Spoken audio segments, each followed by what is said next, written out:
Have you heard about Skid Row? Yeah, a little bit, but tell me more. Yeah, it's a little area in Los Angeles that that has thousands of homeless people with various like addictions across almost 3 miles of area in Los Angeles, in downtown in Los Angeles. In recent years, bordering this Southern California city has been affected by staggering numbers of homeless that continue to increase along the amount of drug and death that plague Skid Row. Wow. There are a lot of problems in the area and stuff, and Angeles is just really not doing anything about it. There's evidence that show that homeless can be attributed to the issues related to like affordable housing, mass amounts of unemployment, the continuous drug abuse, and mental illness that plagues the whole area. And the government is just, they say they're helping, but in reality, they're not. They're doing very little. So to start off, I would like to talk about like the buildings and the lack of housing and stuff. With building codes in the 1950s becoming a lot stricter, a lot of the buildings had to close down that were giving housing to the people on Skid Row.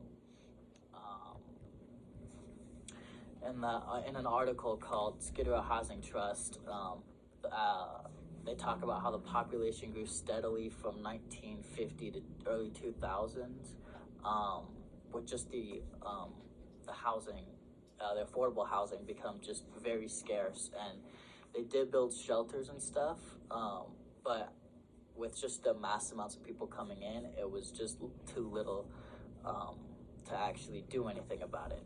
That's unfortunate. Yeah, pretty unfortunate. So, furthermore, the reason affordable apartments have become scarce is because the owners were being forced to bring their buildings up to state code because of the high wind speeds, I believe. That required a lot of owners to lay down more stable frame and constructive roofs, but the building codes didn't take effect the building codes didn't only affect the 1950s, but rise in the homeless that would increase significantly through the years.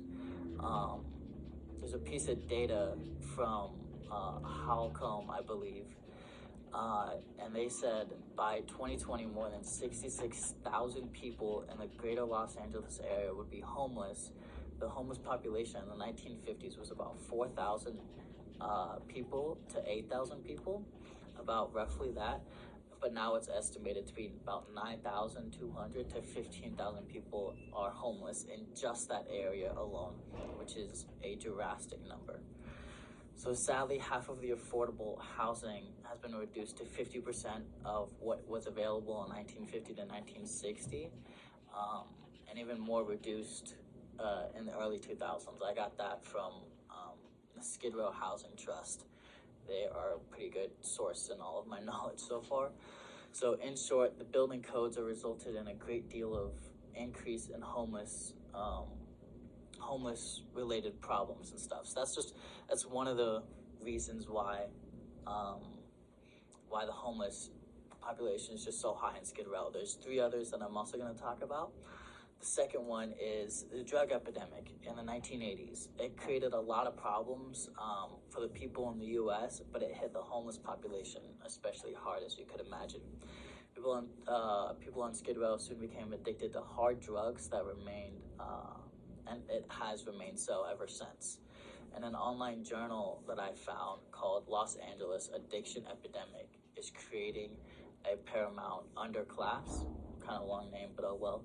A man named Christopher Rufio wrote, based on the data that the Center of Harm Reduction and the Offices of National Drug Control, I estimate that the sales of heroin, meth heroin, and cocaine on Skid Row added up to 200 million annual enterprise, fueling a mass amount of black market in everything from stolen bicycle parts to human organs. So in that one quote, it shows a lot of things that the with the amount of drugs that the homeless population is spending on, the amount of money that the homeless population is spending on drugs is an extremely high amount alone, and that people are willing to steal other people's properties and or sell their own body parts to get money to sell buy drugs. I mean, so, and he doesn't just talk about the money. He talks about how people on Skid Row, since they don't have a job, they do whatever means necessary. And with the amount of drugs that are flooding Skid Row, it's not a far reach to say that most people are addicted to hard drugs, are addicted to the worst of them, like meth and heroin and stuff. Not so much the lighter drugs. Rufio, again, in the same article, explains the percentages of people that are addicted to hard row. He states that right now, about 70% of the homeless drug users on Skid Row are crystal meth users, or a combination of crystal meth and heroin, crystal meth, and cocaine users. So from this quote, you can obviously see that people are addicted to some sort of hard drugs, either one or multiple. This quote also shows that most of Skid Row has done or is addicted to hard drugs, which is very, very concerning. And when the epidemic first came to the Row in the 1950s, it saw a huge difference in the amount of drug users at the time. In an article by A Drug-Free World, they explicitly state a big fact about how many drug users there were at the time. They say in 1995, the number of people who admitted to using cocaine on a routine basis increased from 4.2 million to 5.8 million. Wow. This quote, it gives us explicit evidence that the drug epidemic hit Skid Row, and over 1 million new people started to do cocaine. And this number is probably higher, but this is just people who admitted to doing cocaine. But there's a whole lot of people who just decided not to admit it because they don't want to incriminate themselves, which is honestly kind of smart. And a lot of people have different views on how Skid Row became what it is today. Some believe that it was the drugs, lack of housing. More people believe it was both of them. And an article was about Skid Row on the web called from Los Angeles Magazine. It was made by a guy named Sam Quintas. I'm butchering his name. I'm sorry about that. If you're listening, okay, dude. He talks about what he thinks and why he thinks Skid Row is the way it is today. He explains in Lopez's view, what is created today, Skid Row includes municipal abandonment, combination with methamphetamine, the addiction of abdication or whatever, I don't know, of drug addiction and mental illness treatment, misguided charity, and the city's settlement of court cases that in practice now limit enforcement of laws governing drugs, street habitation, pimping, and assaults. Lopez, he goes on to talk about in that quote, he talks about how the problem with Skid Row is just one bad thing that made it all bad. It's not just one bad thing. It's a combination of things like drug addiction, poor charity work, no mental health help, and many, many more. That just keeps the homeless population up for so long, for over 40 years so far. And it doesn't look like it's stopping anytime soon. He believes that Skid Row was made off to be a perfect storm of bad things that just kept getting worse and worse for the people until they had nothing left but the drugs that they use and the tents that they sleep in. For the people living on Skid Row, seeing drugs around them is an everyday experience, and ever since the drug epidemic, and the drugs on Skid Row haven't left and are still a big part of what makes Skid Row today. To grasp the problem in Skid Row, you need to not just understand the problem, but a lot more. The unemployment rate. With Skid Row, there's a lot of problems, like what I just stated. to get that grasp more, the unemployment rate, that's a big part of why Skid Row is still down after so long. So, a lot of problems on, this is my third point. Third point. A lot of problems on Skid Row can be traced to a high unemployment rate. For most individuals, finding a job there is almost impossible, not because of unavailability. In an article about Skid Row in Los Angeles Magazine, again, Sam Quintus says, hundreds of tiny fabric, toy, and flower shops, along with produce and seafood storage warehouses, operate in the neighborhood. Yet, despite the thousands of working-class jobs that provide, these businesses are only faintly heard amid Skid Row, among Skid Row. All right. So even though there are job opportunities, it's still difficult to find employees with livable conditions, with the livable conditions that are so bad, and everyone is either strung out, or addicted to drugs. Many of the homeless people on Skid Row are on the streets because of problems related to mental health and drug addiction. But even if they were able to find a home, they would likely lose that home because of lack of income. And a study on the correlation between homeless and unemployment, it says, given individuals a place to live only solves part of the problem. They only need to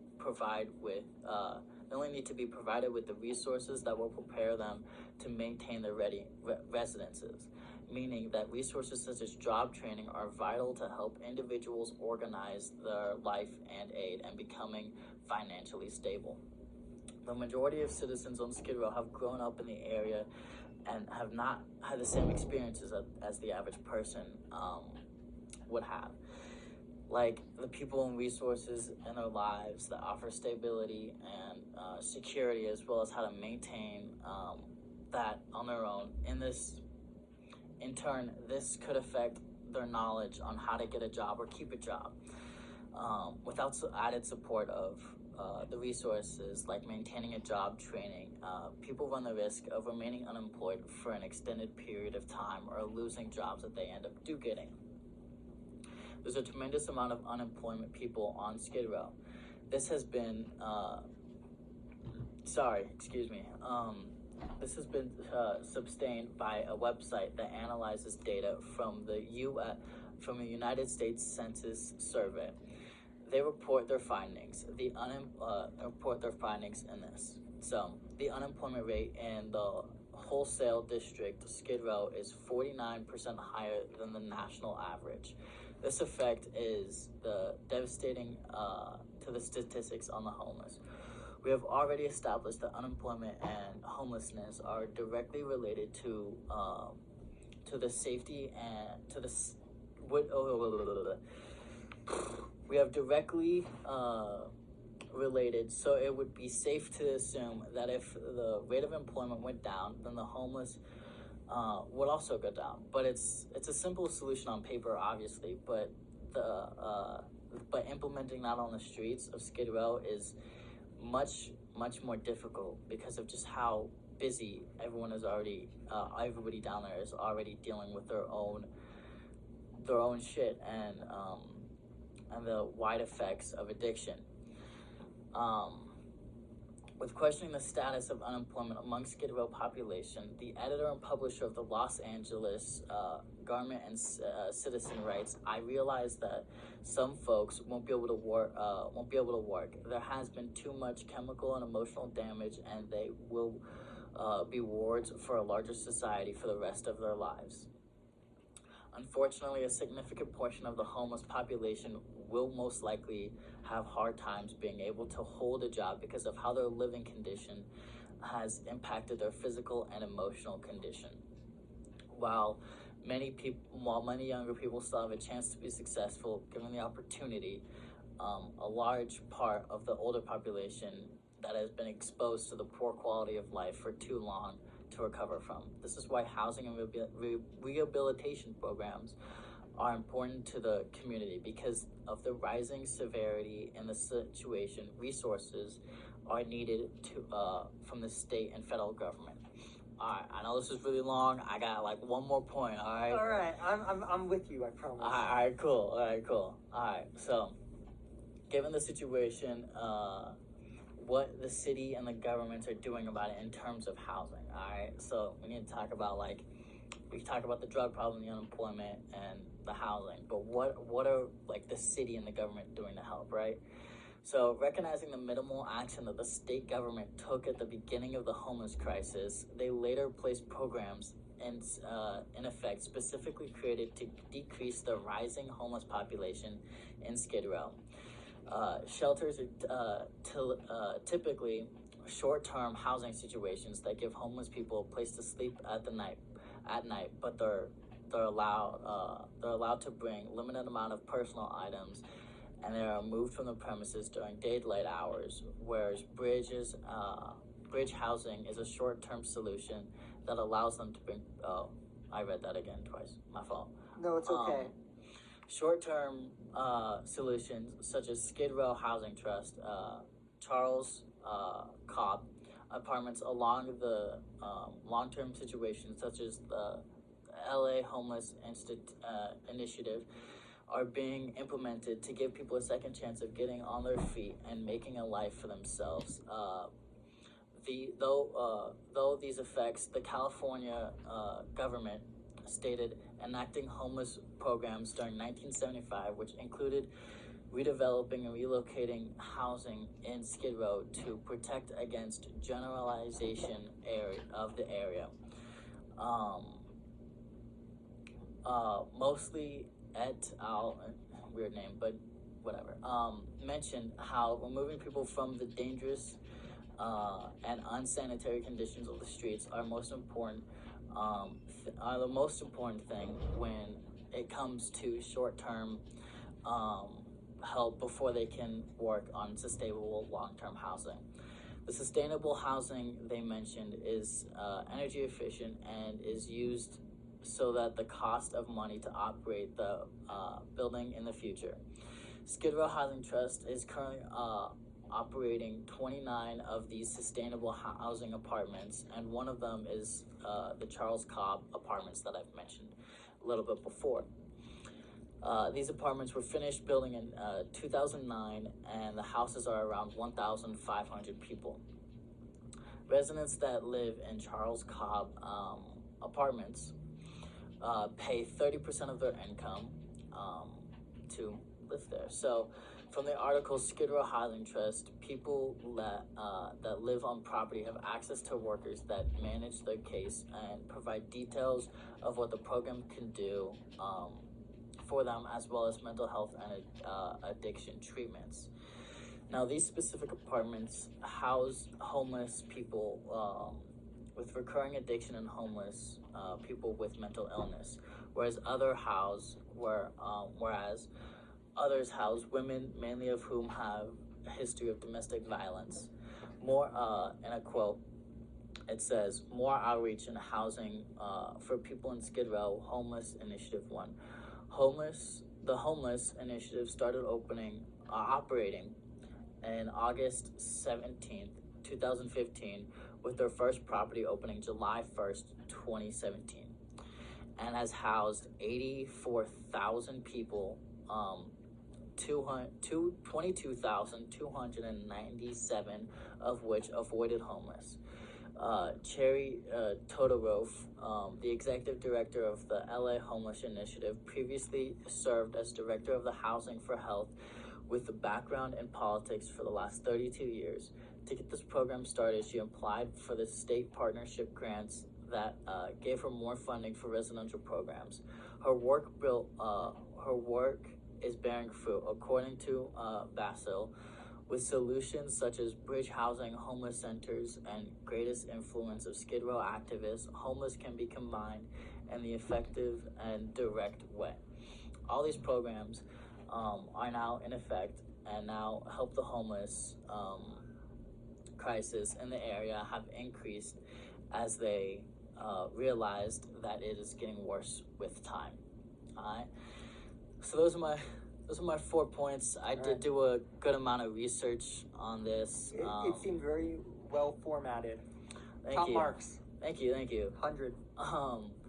So yeah, just to like finish off the points, like Skid Row has just been, it started in like the 1950s, and it's just one after another thing just kept the homeless population down and just there, like with the homeless, like lack of housing, just not being there, and then the drug problems that just was all over the place, and then the unemployment rate that just they can't hold a job because of their living situation, and then with just the lack of help from the government and the state is just putting the people down so much. And with this, I hope we can help change it in some way. I don't know how. We're two teenagers, but we might figure it out. So all right, so those are my points. Do you have any questions that I missed? I do have some questions. All right.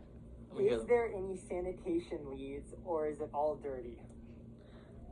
I'm pretty sure most of Skid Row is dirty. They're all homeless, so. Damn. Okay. All right. What is the Skid Row Housing Trust? Let's go. Oh, so that's a big trust that the government's put some money into that help build a lot of the places, and it's so there's a trust, but then there's also a website talking about it and stuff. That's where we got a good amount of The research. Yeah, that's where I got some of my research and stuff. All right. So yeah, that's what the Skid Row Housing Trust is. All right. Have anything else?